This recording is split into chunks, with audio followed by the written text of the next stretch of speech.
Remember, the audio being sent out of a channel via a post-fader send will be affected by the level setting and mute status of the channel fader for that track, following any level changes made with that fader.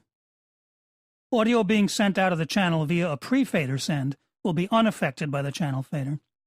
Pre-fader sends are independent of any mix levels dialed up with channel faders. Both pre-fader sends and post-fader sends have applications in recording and mixing. I'll look at both, starting with pre-fader sends. The most common application for pre-fader sends is to use them to set up a musician's cue mix, or monitor mix, during recording. In the majority of recording situations, when tracks are being laid down, musicians or singers need to hear a mix of the instruments and voices in headphones, playing along with that mix as their parts are recorded. If some tracks are already recorded and the performer is overdubbing a new part, then that performer will need to hear his or her own performance in good balance against a suitable rough mix of those tracks. If it's a multi-track session, then several performers, who might be isolated from each other in the room for better separation and cleaner tracks, will need to hear a serviceable mix of everyone in their headphones as the recording goes down. They may be able to get by with everyone listening to the same rough mix, but other times at least some of them may need individual mixes.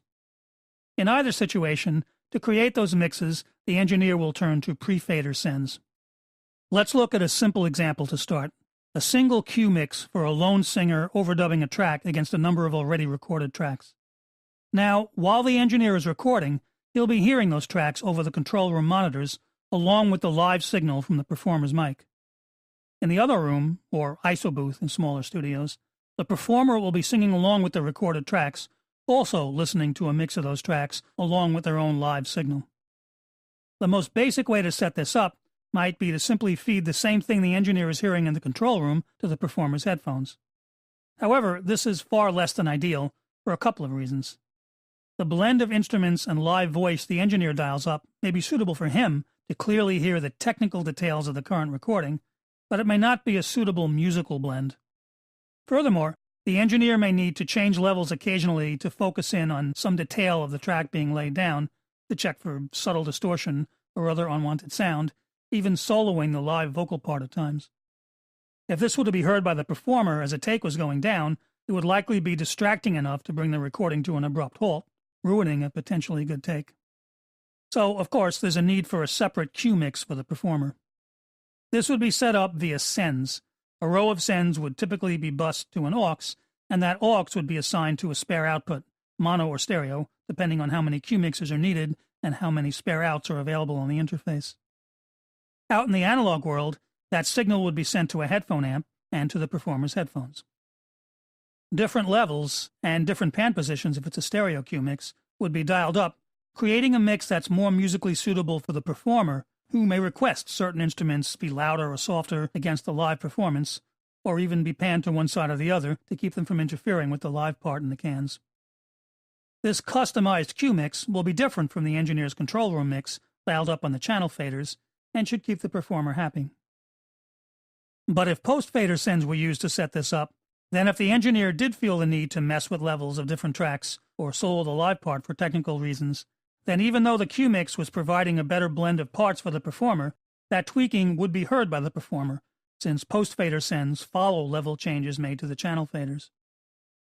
On the other hand, if pre-fader sends are used, then any changes made with the channel faders will be happening after the signals have been split off and sent to the cue mix, which will be unaffected by them, providing the performer with a steady monitor mix to sing or play along with, leaving the engineer free to do whatever he needs to ensure the best recording.